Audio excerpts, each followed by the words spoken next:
축하합니다. 박수 소리가 울려 퍼집니다. 회사 대회의실 약 200명의 직원들이 모여 있습니다. 무대 위에는 두 사람이 서 있습니다. 김준호 58세, 38년간 같은 회사에 다닌 임원입니다. 그리고 그의 옆에는 56세 이영희 그의 아내가 서 있습니다. 오늘은 우리 회사의 김준호 임원과 그의 아내 이영희 여사님을 함께 축하하는 자리입니다. 사회자의 목소리에 준호와 영희는 나란히 인사를 하였습니다. 영희의 얼굴에는 부끄러움과 기쁨이 섞여 있습니다. 30년을 남편 뒤에서만 있다가 처음으로 무대 위에 선 것입니다.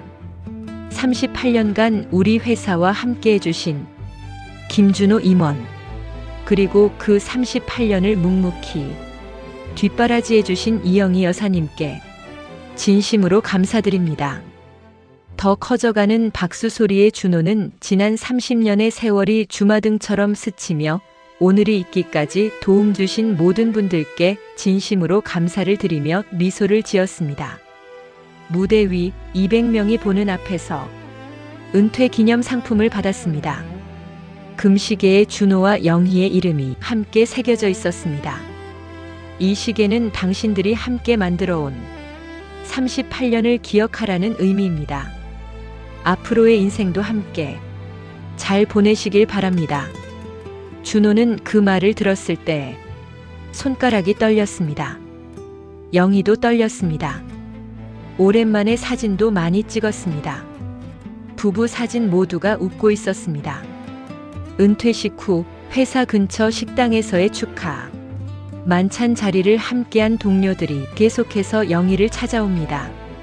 정말 오고 싶으셨겠네요. 당신을 봐야 우리도 마음이 놓여요. 앞으로는 준호도 우리 곁에 없으니 정말 아쉬울 것 같아요. 이분이 우리 팀을 정말 많이 챙겨주셨거든요. 이제 부부 시간을 많이 가지세요. 정말 부러워요. 모든 인사말이 축하의 말과 응원의 말이었습니다. 모두가 저희를 반짝이는 눈빛으로 쳐다보았습니다. 영희도 준호 자신의 남편을 존경스러운 눈빛으로 바라보았습니다. 훌륭한 남편 김준호의 아내라는 사실이 자랑스럽게 여겨졌습니다. 차 안에서 영희가 먼저 말을 건넵니다. 우리 이제 뭐 할까? 목소리에는 사랑하는 남편과 언제든 함께 할 수 있다는 설레임이 담겨 있었습니다. 준호가 천천히 대답했습니다. 뭐든 해 우리 함께면 돼. 그동안 못 갔던 곳도 많고 천천히 가는 산책도 좋고. 그의 목소리에는 한결 가벼움이 있었습니다. 마치 오래전부터 이 순간을 손꼽아 기다렸다는 듯이. 정말 그럴까? 영희가 창밖으로 흘러가는 야경을 바라보며 묻습니다. 응. 우리 지금부터가 시작이야. 그 말에 영희는 웃습니다. 30년 만에 진심으로. 은퇴 후 첫 월요일 아침. 준호는 일찍 일어났습니다. 습관처럼. 하지만 이번엔 다릅니다. 출근할 곳이 없습니다. 그는 웃습니다. 드디어다. 이제 쉴 수 있다. 거실로 나가 신문을 펼칩니다. 천천히. 이어서 영희가 나옵니다. 침대에서 갓 깬 얼굴로. 평소보다 늦게 일어났습니다. 오빤 왜 이렇게 일찍 일어났어? 그냥 습관이야. 준호가 웃었습니다. 이제 늦게 일어나도 돼. 우리 시간 많잖아. 영희도 웃었습니다. 그것은 초대받는 웃음이었습니다. 함께 하자는 초대. 아침을 먹었습니다. 평소처럼. 하지만 평소와 다름을 살짝 느꼈습니다. 남편이 신문을 읽으면서도 자신을 바라봅니다. 가끔 오빠 뭐 하고 싶어? 여행? 아니면 집에서 쉴까? 글쎄 뭐든 괜찮은데. 그럼 이번 주에 강원도 가볼까? 날씨도 좋고. 준호는 대답했습니다. 좋아 가자. 그것은 쉬운 대답이었습니다. 아직은. 두 번째 주 강원도에서의 3박 4일. 드라이브, 펜션, 산책 등 모든 것이 좋았습니다. 준호와 영희는 손을 잡고 산을 걸었습니다. 30년 만에. 우리 이렇게 많이 다녀본 적 없었네. 영희가 말했습니다. 응, 내가 너한테 미안해. 일만 했어. 아니야, 이제부터 우리 시간이야. 그날 밤 펜션의 테라스에서 준호와 영희는 아름다운 밤하늘을 바라보았습니다. 별들을 보면서 아, 좋다. 정말 좋다. 준호가 중얼거렸습니다. 진심으로. 서울로 돌아온 후 월요일 아침 준호는 일어났습니다. 여전히 6시 30분에. 습관은 쉽게 깨지지 않았습니다. 하지만 이번엔 기다렸습니다. 출근할 곳이 없으니까. 신문도 더 천천히 읽었습니다. 영희가 나왔을 때 그들은 아침을 먹었습니다. 편안하고 느긋한 마음으로. 오늘 뭐 할까? 영희가 물었습니다. 준호는 생각했습니다. 온종일 뭐든 함께 할 수 있다는 생각으로. 글쎄, 뭐 하고 싶어? 그 질문을 했을 때 준호는 아직 몰랐습니다. 그 질문이 바로 문제의 시작이 될 거라는 것을, 균열이 보이기 시작한다는 것을. 그리고 세 번째 주 월요일 아침 준호는 6시 30분에 일어났습니다. 신문을 펼쳤습니다. 평소처럼 커피도 마셨습니다. 하지만 뭔가 다르게 느껴졌습니다. 손가락이 신문 위에서 멈추었습니다. 글자가 눈에 들어오지 않았습니다. 창밖을 바라보니 아파트 앞도로 사람들이 지나가고 있었습니다. 출근하는 사람들, 자신의 목적지로 가는 사람들. 그는 그들을 바라보았습니다. 그리고 자신을 바라보았습니다. 그때 마침 영희가 나왔습니다. 오빠, 아침 식사하자. 아침상이 차려졌습니다. 간단한 수프와 토스트 등 평소처럼. 오늘 뭐 할 거야? 영희가 물었습니다. 이것도 평소처럼. 글쎄, 별로 할 게 없네. 준호가 대답했습니다. 그럼 날씨 좋으니까 산책이라도 갈까?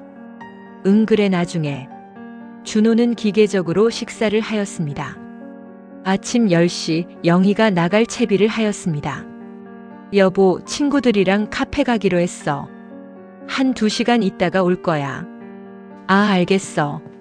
준호는 혼자 남겨졌습니다. 집안을 돌아다닙니다.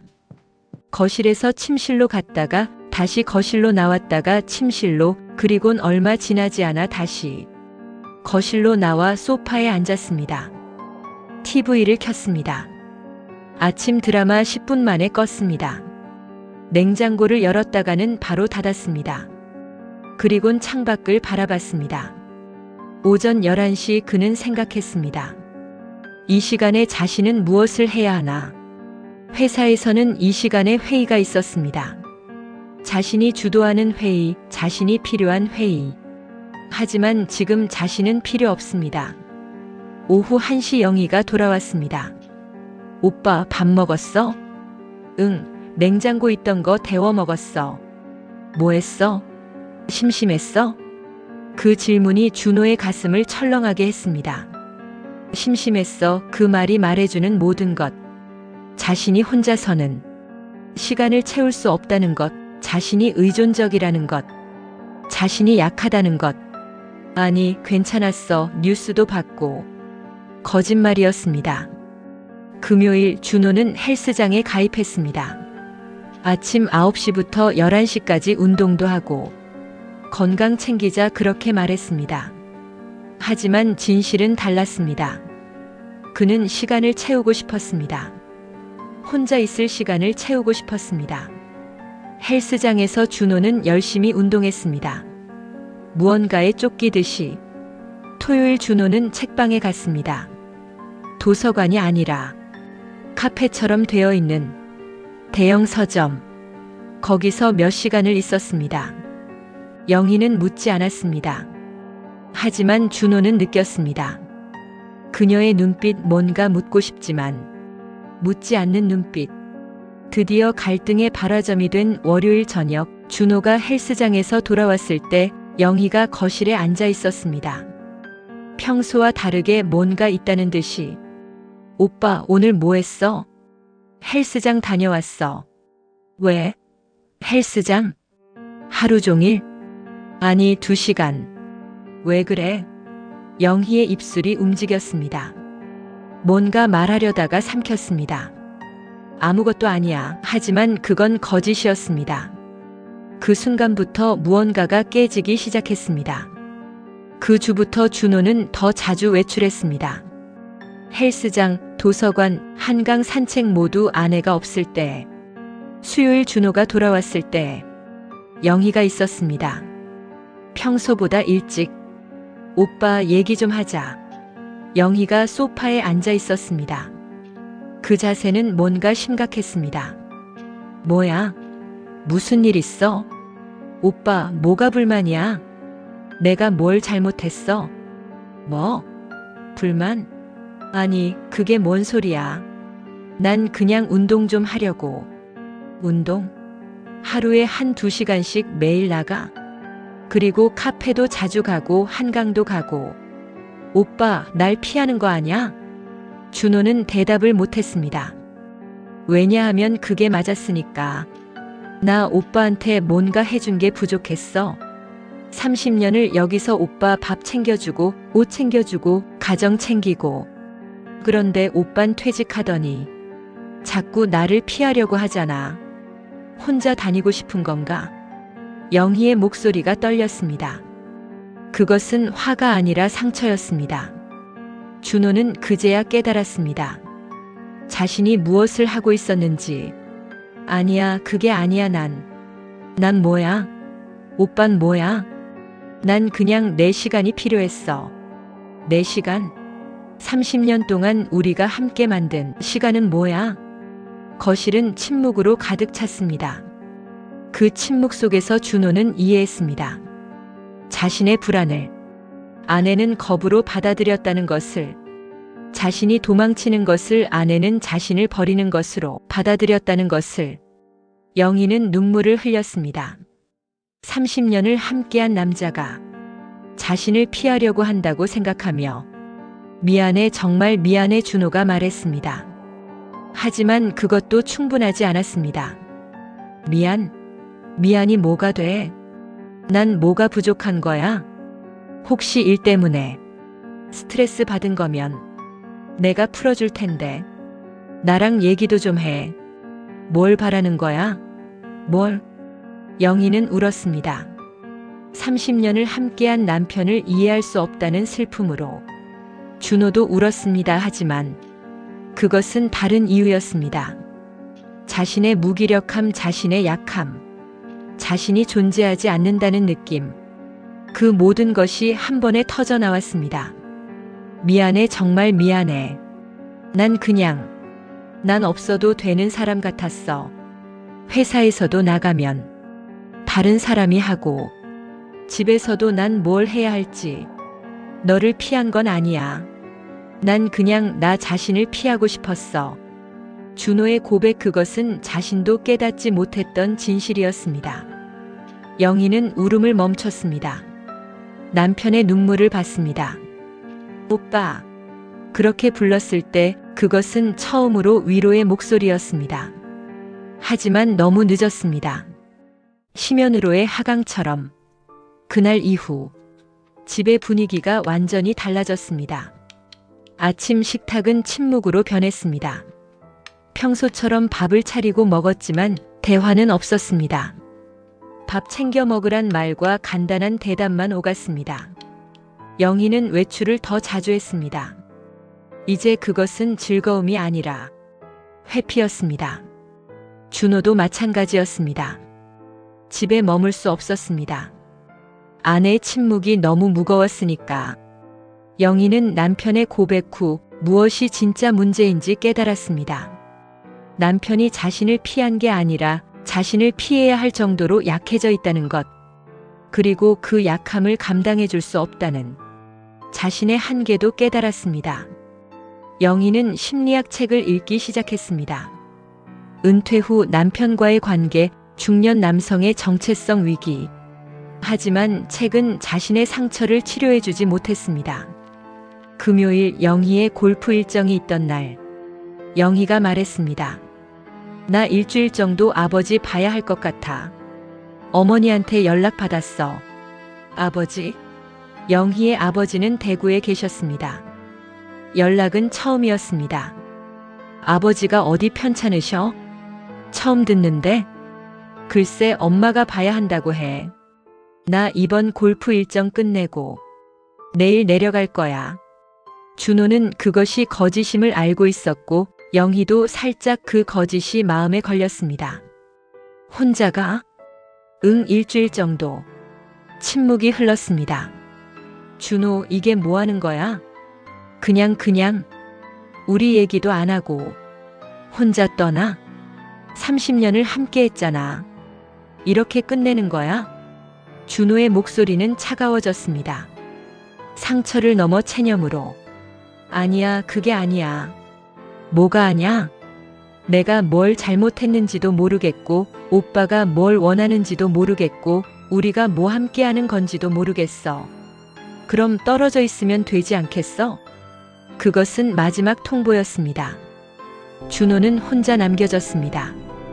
영희가 아버지를 봐야 한다며 대구로 내려간 지 사흘째 되는 날 준호는 헬스장에서 돌아왔습니다. 헬스장은 여전히 있었습니다. 하지만 이제 그곳은 피난처가 아니라 감옥처럼 느껴졌습니다. 집의 모든 것이 그대로였습니다. 영희가 일군 30년의 흔적들, 결혼 사진, 자녀들 사진, 함께 간 여행 사진들, 모든 것이 타박타박거리며 준호를 책망했습니다. 그날 밤 준호는 처음으로 자신의 삶을 제대로 봤습니다. 58세 퇴직 후 한 달, 아내와 떨어져 있는 남자, 직장도 없고 할 일도 없고 함께할 사람도 없는 남자. 그는 거울을 봤습니다. 거울 속에 자신을 봤습니다. 그리고 그 순간 깨달았습니다. 자신이 아내를 피한 이유가 무엇인지. 그것은 아내가 싫어서가 아니었습니다. 자신이 싫었던 것입니다. 직장이 없는 자신, 할 역할이 없는 자신, 의미가 없는 자신, 그래서 아내에게서 도망쳤던 것입니다. 왜냐하면 아내 곁에서 보이는 자신이 너무 초라했으니까요. 그는 소파에 앉았습니다. 그리고는 서글픈 생각이 들어 자신도 모르게 한숨이 흘러나왔습니다. 내가 뭔데, 내가 누구길래 자신에게 물어보았지만 그에 대한 대답은 못 찾았습니다. 해결로의 여정을 위해 며칠 후 준호는 차를 몰고 대구로 내려갔습니다. 영희의 아버지 집에 도착했을 때 영희는 없었습니다. 거실에 계신 준호 장인이 웃으셨습니다. 아, 사위 어서 와. 영희는 지금 1시간 전에 나갔는데 시장 구경을 가겠대. 준호는 문득 웃음이 나왔습니다. 내려오는 것을 알면서 영희는 여전히 자신을 피하고 있었습니다. 영희를 찾아 시장으로 향하는 길, 준호는 뭔가 다르게 생각하고 있었습니다. 자신이 아내를 지켜줘야 한다는 생각이 아니라 자신도 지켜져야 하는 사람이라는 생각, 자신이 아내를 주도해야 한다는 생각이 아니라 함께 나아가야 한다는 생각, 그리고 가장 중요한 것, 자신의 정체성이 직장이나 역할에만 있는 게 아니라 사람으로서 그리고 남편으로서 존재한다는 것, 자신이 부족해도 괜찮다는 것, 자신이 약해도 괜찮다는 것, 왜냐하면 아내도 그렇기 때문이고 모든 사람이 그렇기 때문이라는 것. 시장의 밥집에서 준호는 영희를 찾았습니다. 영희는 혼자 밥을 먹고 있었습니다. 눈에 붓기가 있었습니다. 울었다는 증거였습니다. 영희가 돌아봤을 때 준호는 웃고 있었습니다. 평소의 웃음이 아니라 자신을 완전히 인정하고 받아들이는 웃음으로. 뭐해? 너 보고 싶었어. 그 한마디. 그것이 얼어붙었던 마음을 녹이기 시작했습니다. 집에 갇혀 있을 수 없었어. 너 없으면 힘들어. 힘들어? 그럼 나 정말 아무것도 아니야. 그걸 깨달았어. 오빠. 영희의 눈가에 다시 눈물이 맺혔습니다. 우리 이제부터 뭐 할까? 준호의 질문이었습니다. 그건 우리 함께 정하자. 더 이상 혼자가 아니니까. 그 말이 모든 것을 바꿨습니다. 서울로 돌아온 준호와 영희는 한 달 후부터 함께 골프 레슨을 받기로 했습니다. 영희의 친구들도 반겼습니다.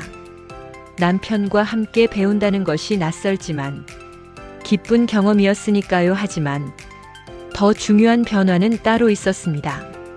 준호는 상담사를 찾아갔습니다. 정체성 위기와 은퇴 후의 삶에 대해 더 알아보고자 했습니다. 그것은 약함이 아니라 강함이었습니다. 그리고 영희는 남편의 상담 이야기를 들어주기로 했습니다.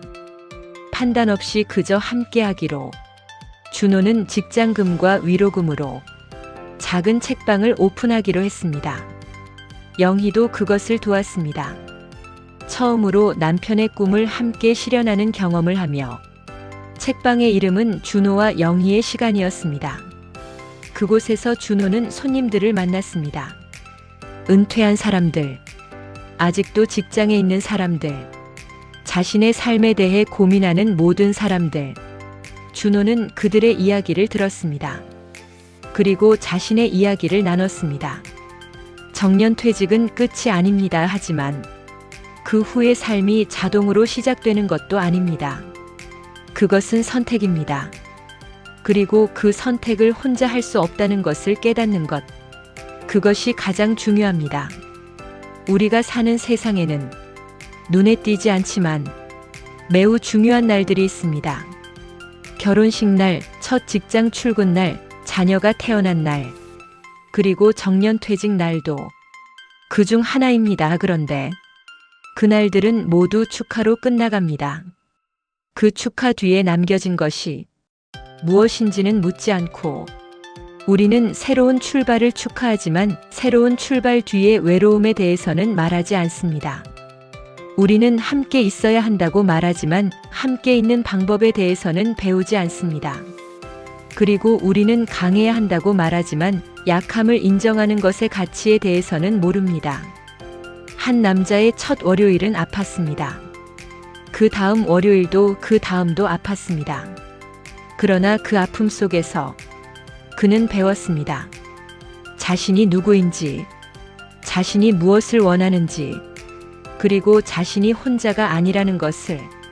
정년퇴직은 끝이 아닙니다. 그것은 진정한 삶의 시작입니다. 하지만 그 시작이 행복이 되기 위해서는 누군가와 함께 그 길을 걸어가야 한다는 것.